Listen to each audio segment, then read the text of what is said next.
Hi guys, welcome back to Skyrim Storytime. We're going to be continuing with A Dance in Fire Volume 3 right now. A Dance in Fire, Chapter 3 by Wagan Jarth. Mother Pascas disappeared into the sordid hole that was her tavern and emerged a moment later with a scrap of paper with Leodes Juris's familiar scrawl. Decimus Scotti held it up before a patch of sunlight that had found its way through the massive boughs of the trees. City and read. Scotti, so you made it to Falinesti, Valenwood. Congratulations. I am sure you had quite a adventure getting here. Unfortunately, I'm not here anymore, as you probably guess. There's a town downriver called Athy I'm at. Get a boat and join me. It's ideal. I hope you brought a lot of contracts, 'cause these people need a lot of building done. They were close to war, you see, but not so close they don't have any money left to pay. Ha ha. Meet me down here as soon as you can. Juris. So, Scotti pondered, Juris had left Falinesti and gone to some place called Athy. Given his poor penmanship and ghastly spelling, it could equally well be Athy, Affy, Authry, Imthry, Eartha, or Crackamacca. The sensible thing to do, Scotti knew, was to call this adventure over and try to find some way to get back home to the Imperial City. He was no mercenary devoted to a life of thrills. He was, or at least he had been, a senior clerk at a successful private building commission. Over the last few weeks he had been robbed by a Cathay rat, taken on a death march through the jungle by a gang of giggling Bosmeri, half starved to death, drugged with fermented pig's milk, nearly slain by some kind of giant tick, and attacked by archers. He was filthy, exhausted, and had, he counted, 10 gold pieces to his name. Now the man whose proposal brought him to the depths of misery was not even there. It was both judicious and seemly to abandon the enterprise entirely. And yet, a small but distinct voice in his head told him, "You have been chosen. You have no other choice but to see this through." Scotti turned to the stout old woman, Mother Pascas, who had been watching him curiously. "I was wondering if you knew of a village that was at the edge of the recent conflict with elsewhere. It's called something like Athy?" "You must mean Athay," she grinned. "My middle lad, Vigil. He manages a dairy down there. Beautiful country, right on the river.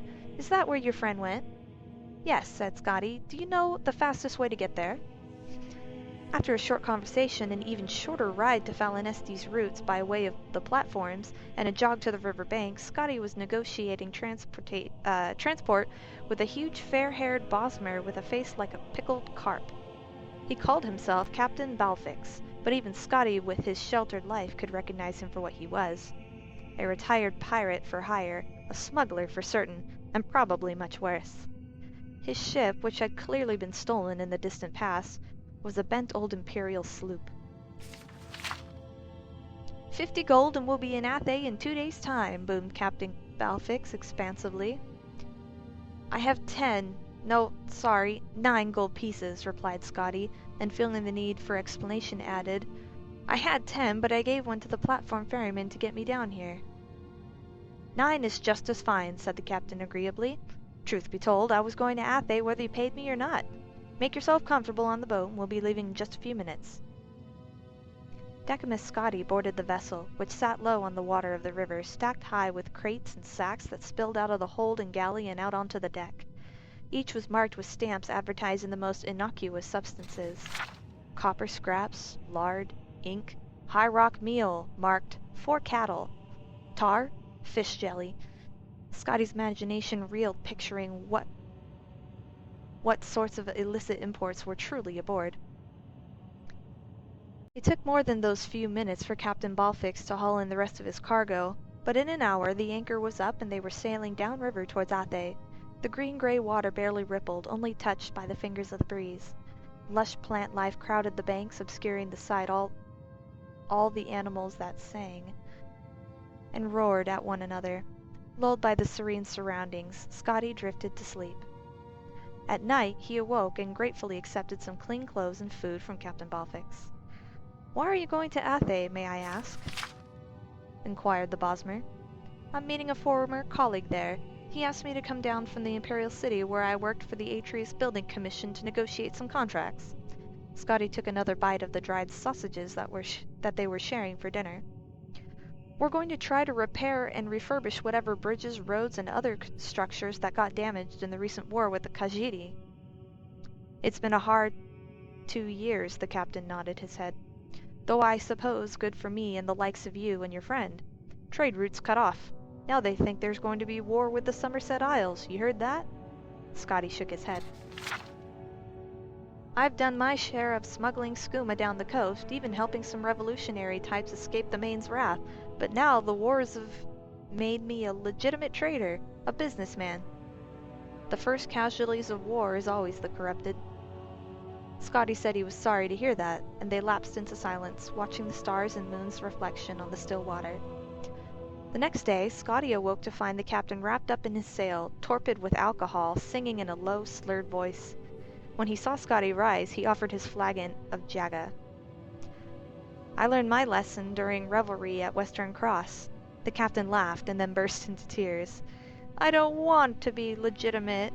Other pirates I used to know are still raping and stealing and smuggling and selling nice folk like you into slavery.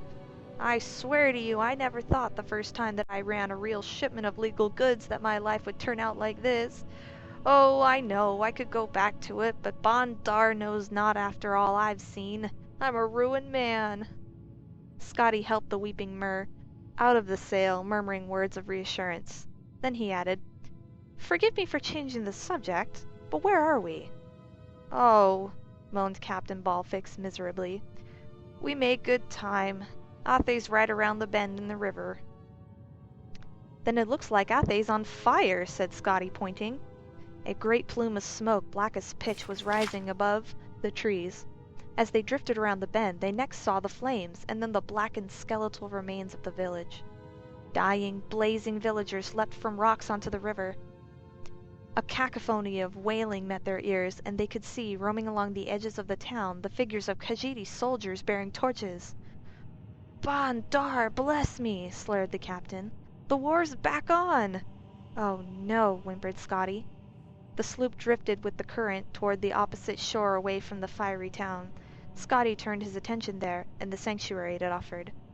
Just a peaceful arbor, away from the horror. There was a shudder of leaves in 2 of the trees, and a dozen lithe Khajiit dropped to the ground, armed with bows. "They see us!" hissed Scotty. "And they've got bows!" "Well, of course they've got bows," snarled Captain.